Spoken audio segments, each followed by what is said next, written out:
আসসালামু আলাইকুম। আশা করি সবাই ভালোই আছেন। আলহামদুলিল্লাহ আমিও ভালো আছি। তো এখানে কিছু পরিমাণ নিয়ে নিচ্ছি হলো কলমির শাক। তো এগুলো আসলে আজকে দেখা মানে খাইতে ইচ্ছা করলো এই জন্য নিয়ে আসছি। তো এগুলো ভালো করে ধুইয়া কুচায় এখন চুলার উপরে বসাই দিছি। তো এখানে আমি পরিমাণ মতো লবণ দিয়ে দিব, শাকটাকে সিদ্ধ করে নিব আর কি ভালো করে। আমরা যখন গ্রামে খাইছি ওই শাকগুলা কিন্তু অন্যরকম ছিল। তো ওই শাকগুলা কিন্তু লাল লাল ছিল, নদীর উপরে মানে নদীর ভিতরে পানির উপরে ভাইসা ভাইসা থাকতো। অনেক সুন্দর, মানে অনেক ভাল লাগতো। এগুলো তো চাষ করে ঢাকা শহরে। তো আজকে দেখে অনেক দিন পরে মানে এই বর্ষাকালেই এগুলো হইতো। তো দেখে খাইতে ইচ্ছা করলে জন্য নিয়ে আসছি 2 মুঠা, দেখি সিদ্ধ করে কতটুকু হয়। তো শাকটা সিদ্ধ বসে যে শাকটা সিদ্ধ হোক। তো শাকগুলো দেখেন অল্প একটু হয়ে গেছে। তো শাকগুলো একটু উল্টায় পাল্টাই দিই। আমার আবার অভ্যাস ভালো না, আমি রান্না বসাইলে কোনো জিনিস যদি লাল লাল হয় আমার কাছে কিন্তু ভালো লাগে না। দেখেন শাকগুলো কিন্তু সবুজ সবুজই আছে।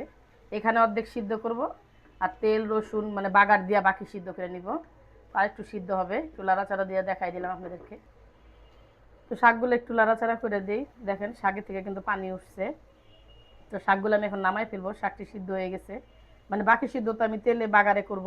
তখন আমি নামায়া চালনার মধ্যে ঝরা দিয়ে দিব। তো সম্পূর্ণ শাক চালনার মধ্যে ঝাইলা ফেলতেছি।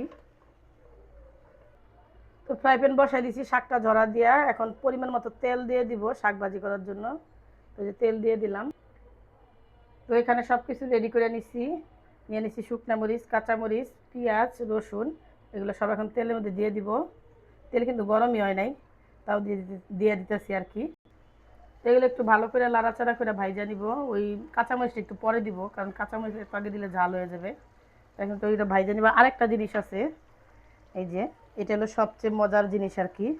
এখানে অল্প একটু লবণ দিয়ে চিংড়ি মাছটা শুধু এই তেলেই ভাইজা ওইটার সাথে দিয়ে দিব। তো এগুলো তো একটু ভাইজা নিলাম, যেহেতু চিংড়ি মাছটাও ভাইজা দিতে হবে, তো এখানে দিয়ে দিলাম, ভাজা হোক। এগুলো ভালো করে একটু ভাইজা নিব। আর আমার মেয়ের তো কালকে চিংড়ি মাছ, গুঁড়া চিংড়ি বাঁচাইছি এক সপ্তাহে, তারে শুকনা মরিচ আর কাঁচা পেঁয়াজ দিয়ে ভর্তা বানায় খাওয়াইতে হইব এই সপ্তাহে, নাহলে সে চিংড়ি মাছ বাইছে দিব না। তো চিংড়ি মাছগুলো তো সব কিছু ভাজা হয়েছে। তো এখন আমি শাকটা দিয়ে দিব।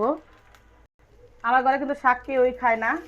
আজকে তো শাক মনে হয় ভাগে পাওয়া যাবে না, কারণ যেহেতু শাকের মধ্যে আজকে চিংড়ি মাছ দিচ্ছি। এই যে যারা করল্লা খাইতো না তারা চিংড়ি মাছ দিয়ে করল্লা দিয়ে সেই মজা। এটা আমি ভালো করে একটু ভাজা ভাজা করে নিব। তো শাকটাই যে ভাজা ভাজা করতেছে, আমার মেয়ে কি আইসা কি বলতেছে শুনেন। আরে মা, কি আজকে রান্না করতেছো? ও আমার মেয়ে তো আজকে খুব অস্থির অবস্থা সব ঘরের মধ্যে। এই চিংড়ি মাছ যে কি পাগল আল্লাহ জানে। চিংড়ি মাছ দিলে যেই কোনো জিনিস রান্না করে দিবেন, তারা খাইতে রাজি, কিন্তু চিংড়ি মাছ তারা খাবে না। তো ভালো করে যে ভাজা ভাজা করে নিব। তো ফাইনালি কিন্তু শাকটা হয়ে গেছে দেখেন। আর এগুলো যদি হয় নদীর শাক হইতো বা নদীর চিংড়ি, আরো কিন্তু অনেক মজা হইতো। তাহলে এখনই বলবেন আপু এগুলো কি নদীর চিংড়ি না, আসলে নদীর। কিন্তু আগে তো আমরা খাইছি গ্রামে একদম নদী থেকে ধইরাই না, এখন তো চাষ টাস করে নানান কিছু, কোনটা নদীর কোনটা কি কিছুই বুঝি না। তো ভিডিওটা ভালো লাগলে একটা কিন্তু শেয়ার করে দিবেন, লাইক কমেন্ট তো অবশ্যই করবেন। সবাই ভালো থাকবেন।